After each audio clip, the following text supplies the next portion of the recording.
अगर किसी के प्रति थोड़ा सा निष्काम भाव से आप सेवा कर दीजिए, बदले में कुछ चाह मत, और कभी अपनी प्रशंसा मत कीजिए कि वो अमुक परिस्थिति में था तो फिर अस्पताल ले गए और हमने कहा जितना पैसा लगेगा लगाएं, और लगाया हमने सेवा भी की। अब आप अपने हाथ से अपना पुण्य नष्ट कर रहे हैं। यह अहंकार उसे बर्दाश्त नहीं कर पाता, इसीलिए वो दूसरों को सुनाना चाहता है कि मैंने ये सेवा की। नहीं, थोड़ी सी निष्काम सेवा आपको भगवत प्राप्ति के मार्ग पर आरूढ़ कर देगी। और कहीं निष्कामता हृदय में आने लगी तो लाडली जो रीझ जाएंगी। इसलिए सबसो हित निष्काम मति। ये निष्काम मति तभी आती है जब हमारे हृदय में भावना आने लगे दूसरों को सुख पहुंचाना। तो आज से ही हम ये वर्ताव शुरू करें, दूसरों को सुख पहुंचाना। आपके सामने जो भी आए, हमें खोजना नहीं है, जो भी आए हमारे द्वारा उसको सुख पहुंचे, कष्ट ना पहुंचे, ये ध्यान रखने की बात है। क्योंकि हमें दिखाई नहीं दे रहा पर उसमें मेरा प्रभु विराजमान है। चाहे वो चींटी हो, हाथी हो, मनुष्य हो, बुरा स्वभाव वाला हो, अच्छा स्वभाव वाला हो, पर प्रभु सब में समान भाव से विराजमान है।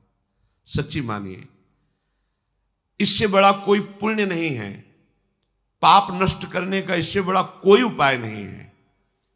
थोड़ा सा आप किसी का परोपकार कर दीजिए और कभी वर्णन मत कीजिए, फिर आप देख लीजिए वो आपको भारी विपत्ति से बचा लेगा।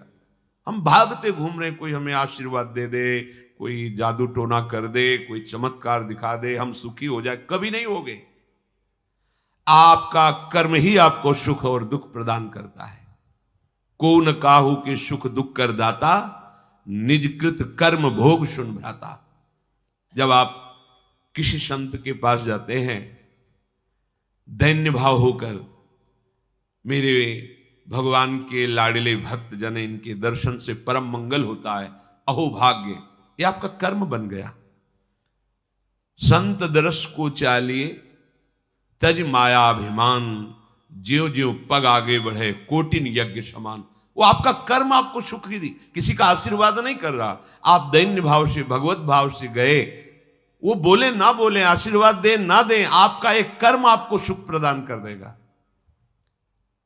यदि हम सुख का रहस्य समझ जाएं तो कभी दुख भोगना ना पड़े। सुख प्राप्ति का एकमात्र रहस्य है, तुम किसी को दुख मत पहुंचाओ तो तुम्हें कभी दुख नहीं मिलेगा।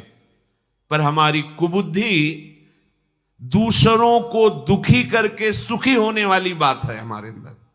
दूसरों का छीन करके सुख, हम सुखी हो जाए, कभी नहीं हो सकते, कभी नहीं हो सकते। परहित सरिस धर्म नहीं भाई, पर पीड़ा सम नहीं अधमाई। यदि हम दूसरों को दुख देते, इससे बड़ा कोई पाप नहीं है, और दूसरों को सुख देने की भावना कर ले, इससे बड़ा कोई धर्म नहीं है। कर्मयोग का सबसे बड़ा भाव किसी को दुख ना पहुंचाना। वाणी बहुत संभाल के बोले, कोई पैसा नहीं लगता, प्रिय बोलने में कुछ खर्चा नहीं होता है, आपका मंगल हो जाएगा। वाणी एक अमोल है, जो कोई बोले जान, ये तराजू तौल के तब मुख बाहर आन।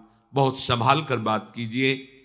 बात में इतनी दम है कि अगर आपने उसे कड़ुआ करके बोला तो उसका हृदय दुखी हो जाएगा। मृदु बोला, शांत भाव से बोला, तो अभी भले वो हमारे प्रति ईर्ष्या रखता है, द्वेष रखता है, लेकिन आगे चल करके उसका हृदय हमारे प्रति झुक जाएगा। क्योंकि हम कभी कठोर वार्ता, कठोर व्यवहार नहीं करते, क्योंकि हृदय में भगवान सबके बैठे हुए हैं।